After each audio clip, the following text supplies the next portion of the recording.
ሰላም ሰላም ውድ ቲክቶክ ቤተሰቦቻችን እንዴት ናችሁ? ዛሬ ደግሞ ሰሚት ፍየል ቤት አካባቢ 150 ካሬ ላይ ያረፈ ህንጻ ነው ይዘንላችሁ የመጣ ነው። ህንጻው G+5 ሲሆን አንድ ቤዝመንት አለው። ዋጋ 55 ሚሊዮን ብር ብቻ ነው። ድርድር ይኖረዋል። ለበለጠ መረጃ ባዮ ላይ ማስቀመጥ ስልክ ቁጥር ይደውሉ። እናመሰግናለን።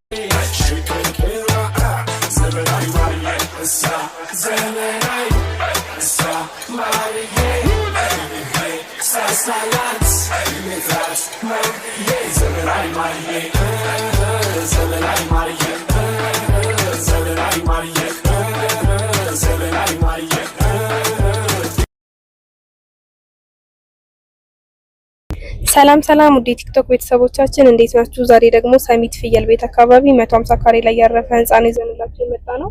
ህንጻው G+5 ሲሆን አንድ ቤዝመንት አለው። ዋጋ 55 ሚሊዮን ብር ብቻ ነው። ድርድር ይኖረዋል። ለበለጠ መረጃ ባዮ ላይ ማስቀመጥ ስልክ ቁጥር ይደውሉ። እናመሰግናለን።